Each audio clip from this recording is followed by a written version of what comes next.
नमस्ते. तर समजा तुम्ही 2027च्या जनगणनेसाठी HLO ॲपवर आपले काम करत आहात. तुमचे पूर्ण लक्ष अगदी अचूक डेटा एंट्री करण्यावर आहे. आणि तेवढ्यातच चुकांमुळे एक छोटीशी चूक होते आणि कोणताही अत्यंत महत्त्वाचा डेटा डिलीट होतो.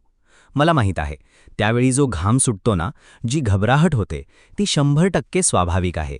खरं सांगू तर कोणाचेही हातपाय गळून पडतील. पण एक मोठा श्वास घ्या. बिलकुल टेन्शन घेऊ नका. आजचा हा एक्सप्लेनर तुमच्यासाठी एक फुल प्रूफ रेस्क्यू मिशन आहे.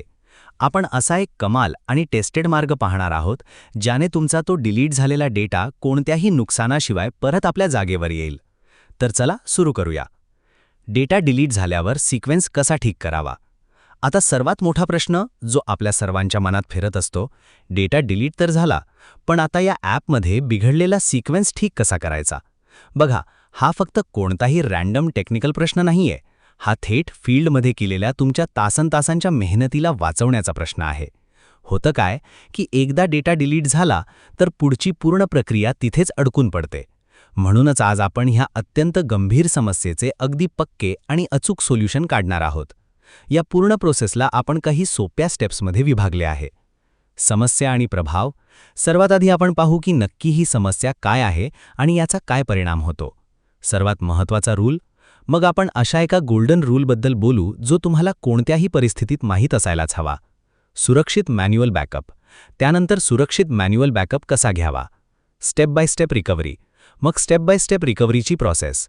डेटा आणि सिक्वेन्स तपासणी. आणि शेवटी आपण व्हेरीफाय करू की आपला डेटा आणि त्याचा सिक्वेन्स योग्य झाला की नाही. हे खूप सोपे आहे. एक छोटीशी चूक, एक मोठी अडचण. चला सर्वात आधी समजून घेऊया की शेवटी ही पूर्ण अडचण सुरू कुठून होते. डेटा सिक्वेन्स तुटतो कसा? खरे तर HLO ॲपमध्ये अपडेट डेटावाल्या सेक्शनमध्ये जर तुम्ही पाहिले तर एडिट करण्याचा पेन आयकन आणि डिलीट करण्याचा ट्रॅश कॅन म्हणजेच कचऱ्याची कुंडी हे दोन्ही अगदी एकमेकांच्या शेजारी शेजारी बसलेले असतात. आता फील्डमध्ये काम करताना अनेक वेळा घाईघाईत पेनऐवजी बोट ट्रॅश कॅनवर लागते. बस एक छोटासा मिसक्लिक आणि क्षणार्धात ॲपच्या आतली पूर्ण स्ट्रक्चर, पूर्ण सिक्वेन्स विस्कळीत होतो. याला असे समजून घ्या, समजा एक अगदी अचूक क्रम सुरू आहे. लाईन 4 मकान 4, मग लाईन 5 मकान 5 आणि मग 6. सर्व काही अगदी परफेक्ट. पण आता विचार करा, जर चुकीने त्या 5व्या नंबरची एंट्री डिलीट झाली तर काय होईल? सिस्टम थेट 4थ्यावरून 6व्या नंबरवर उडी मारेल. मधला तो 5वा मकान आणि लाईन नंबर नेहमीसाठी गायब. जणू काही तिथे काही होतेच नाही. आणि तुम्हाला माहीत आहे, हाच तो एक गॅप आहे जो तुमच्या पूर्ण ब्लॉकच्या डेटा सिक्वेन्सला नेहमीसाठी बिघडवून टाकतो. सर्वात महत्त्वाचा सुवर्ण नियम, सिंकिंग. आता येऊया आपल्या सर्वात महत्त्वाच्या नियमावर. याला तुम्ही पॉइंट ऑफ नो रिटर्न देखील म्हणू शकता. बघा, याआधी की आपण या समस्येला ठीक करण्याची जादू चालवू, आपल्याला एक कडू सत्य स्वीकार करावे लागेल. एक असा नियम आहे जो हे ठरवेल की आपली ही ट्रिक काम करेल की नाही, किंवा मग तुम्हाला हार मानून तो पूर्ण डेटा सर्वेच्या सर्वात शेवटी पुन्हा भरावा लागेल. आणि तो नियम जोडलेला आहे सिंकिंगशी. सिंकिंग म्हणजे जो डेटा तुम्ही ऑफलाईन ॲपमध्ये टाकला आहे त्याला मेन सर्व्हरवर अपलोड करणे. महत्त्वाची सूचना, आता नीट ऐका. जर डेटा डिलीट केल्यानंतर तुम्ही इतर अनेक घरांची एंट्री केली आहे आणि चुकीने त्याला सर्व्हरवर सिंक केले आहे, तर भावांनो, ही धोक्याची घंटा आहे. एकदा डेटा तुमच्या मोबाईलमधून उडून मेन सर्व्हरवर गेला ना, मग या ट्रिकने तो जुना सिक्वेन्स परत आणणे अशक्य आहे. तर इथून तुम्हाला काय लक्षात ठेवायचे आहे? सर्वात मोठा मूलमंत्र हाच आहे की आपली ही रिकव्हरी ट्रिक केवळ आणि केवळ अनसिंक डेटावरच काम करते. जी हो, फक्त अनसिंक डेटावर. जर तुमचा डेटा अजून फक्त तुमच्या मोबाईल ॲपमध्येच आहे, सर्व्हरवर गेलेला नाही, तरच आपले हे रेस्क्यू मिशन सक्सेसफुल होईल. म्हणूनच कोणतेही काम सुरू करण्यापूर्वी हे नक्की चेक करून घ्या की तुमचा डेटा सिंक झालाय की अजूनही अनसिंक आहे. स्टेप 0, मॅन्युअल बॅकअप घ्या, अनिवार्य. मानून घेऊया की तुमचा डेटा अजून अनसिंक आहे. खूप छान. आता आपण वळूया आपल्या पुढच्या स्टेपकडे, एक सुरक्षित मॅन्युअल बॅकअप घेणे. तुम्ही विचार करत असाल, मॅन्युअल बॅकअप का? कारण आता आपण जो ॲपमध्ये डिजिटल फिक्स लावणार आहोत ना, तो ॲपमध्ये असलेला तुमचा सर्व अनसिंक डेटा पूर्णपणे उडवून टाकेल. Clean slate. म्हणूनच पुढे जाण्यापूर्वी बॅकअप घेणे तुमची सर्वात पहिली आणि सर्वात मोठी प्रायोरिटी असायला हवी. याला बिलकुल मिस करू नका. बॅकअप कसा घ्यावा? हे खूप सोपे आहे. सर्वात आधी ॲपमध्ये वर जो आय म्हणजेच डोळावाले आयकनवर क्लिक करा. यामुळे तुमच्यासमोर ती पूर्ण लिस्ट उघडेल ज्यामध्ये तुमच्या सर्व अनसिंक डेटा आहे. आता गपचूप एक जुनी भरवशाची नोटबुक आणि पेन घ्या आणि त्या सर्व मकान आणि कुटुंबांची डिटेल्स लाईनने लिहून घ्या. तुम्हाला वाटत असेल की ही तर खूप जुनी पद्धत आहे, पण विश्वास ठेवा, या डिजिटल गडबडीला ठीक करण्यासाठी हेच कागद पेन तुमचे सर्वात मोठे हत्यार आहे. चरण 1 आणि 2, अनइन्स्टॉल, डाउनलोड आणि लॉग इन. तर डेटा सेफली कॉपीमध्ये लिहून घेतला? एक्सलंट.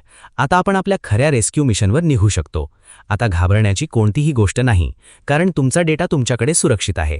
चला, आता त्या टेक्निकल स्टेप बाय स्टेप प्रोसेसला पाहूया, जी या पूर्ण बिघडलेल्या सिक्वेन्सला परत त्याच्या योग्य जागेवर सेट करेल. आता तुम्हाला या स्टेप्सना अगदी तसेच फॉलो करायचे आहेत जसे मी सांगत आहे. पहिले काम, आपल्या मोबाईलमधून HLO ॲपला पूर्णपणे अनइन्स्टॉल करून टाका, डिलीट करून टाका. दुसरी स्टेप अत्यंत क्रिटिकल. तुम्हाला स्वतःहून प्ले स्टोअरवर जाऊन ॲप शोधायचे नाही, बिलकुल नाही. विभागाकडून तुमच्या व्हॉट्सॲपवर जो ऑफिशियल लिंक आला आहे ना, फक्त त्याच लिंकवरून ॲपला पुन्हा इन्स्टॉल करा. लॉग इन आणि प्रमाणीकरण प्रक्रिया. इन्स्टॉल झाल्यावर ॲप उघडा, आपला युजर ID आणि कॅप्चा कोड टाकून रजिस्टरवर क्लिक करा. त्यानंतर तुमच्या मोबाईलवर एक OTP येईल, तो टाकून व्हेरीफाय करून घ्या. मग आपला जुना पासवर्ड टाका, हिंदी किंवा तुमची भाषा सिलेक्ट करा आणि सबमिट करा. आणि शेवटी लॉग इन करण्यासाठी आपला एक नवीन 4 अंकी पिन सेट करून घ्या. बस, ही प्रोसेस तुमच्या ॲपला अगदी फ्रेश स्टार्ट देऊन टाकेल. ॲप बिलकुल नवीनसारखे सेट झाले आहे. सत्यापन, डेटा आणि सिक्वेन्स व्हेरीफाय करा. पण थांबा, अजून आपले काम संपले नाही. आता वेळ येते डेटा आणि सिक्वेन्स व्हेरीफाय करण्याची. बघा, आपण तांत्रिकदृष्ट्या तर सुधारणा केली आहे, पण जोपर्यंत आपण आपल्या डोळ्यांनी हे पाहत नाही की सर्व काही अगदी परफेक्ट झाले आहे, तोपर्यंत समाधान कसे मिळणार, बरोबर ना? तर याला कन्फर्म करूया. लॉग इन केल्यानंतर ॲपच्या पेजला 1-2 वेळा रिफ्रेश नक्की करा. मग खाली मकान सूचीकरणवाले ऑप्शनमध्ये जा आणि तिथे सारांश देखेवर क्लिक करा. आता इथे तुम्हाला काय पाहायचे आहे? तुम्हाला एकूण जनगणना मकानांची संख्या चेक करायची आहे. जर ती योग्य झाली असेल तर समजून घ्या की मधला जो गॅप होता तो आता भरला गेला आहे. आणि तुम्हाला माहीत आहे, समरी पेजवर सर्वात सुखावणारी गोष्ट कोणती असते? हटाए गएच्या समोर लिहिलेला हा मोठा 0. जी हो, 0. हा 0 पाहताच समजून जा की तुमचा विजय झाला आहे. ही या गोष्टीची पक्की गॅरंटी आहे की डेटाबेसच्या आत जो सिक्वेन्स तुटण्याचा आजार होता ना, तो मुळापासून संपला आहे. आपले रेस्क्यू मिशन 100% सक्सेसफुल राहिले. अंतिम कार्य, आपला बॅकअप डेटा वापस दर्ज करा. आता जेव्हा ॲप अगदी योग्य कंडिशनमध्ये आले आहे, तर बस एक छोटेसे काम बाकी आहे. आपली ती नोटबुक उघडा ज्यामध्ये तुम्ही सर्व बॅकअप लिहिला होता. आता आरामात, कोणत्याही टेन्शनशिवाय त्या सर्व अनसिंग मकानांचा डेटा योग्य सिक्वेन्समध्ये वापस ॲपमध्ये एंटर करून द्या. तुम्हाला पुन्हा फील्डमध्ये जाण्याची गरज नाही. आणि बस, याच सोबत आपल्या डेटा रिकव्हरीचा हा पूर्ण लूप अगदी सक्सेसफुली क्लोज होतो. जाता जाता जरा याबद्दल विचार करा. नोटबुकमध्ये बॅकअप ठेवणे आणि ॲपच्या या बेसिक नियमांना फॉलो करण्याची एक छोटीशी सवय 2027च्या जनगणनेदरम्यान तुमच्या अनेक तासांच्या मेहनतीला वाया जाण्यापासून वाचवू शकते. बिलकुल, 100%. जर तुमच्याकडे योग्य माहिती आहे आणि तुम्ही एक सेट प्रोसेस फॉलो करता, तर मोठ्यात मोठी टेक्निकल प्रॉब्लेम देखील खूप छोटी वाटू लागते. या पूर्ण पद्धतीला नेहमी लक्षात ठेवा आणि कोणत्याही भीतीशिवाय आपले डेटा एंट्रीचे काम करत राहा. हा एक्सप्लेनर व्हिडिओ पाहण्यासाठी तुमचे खूप खूप धन्यवाद.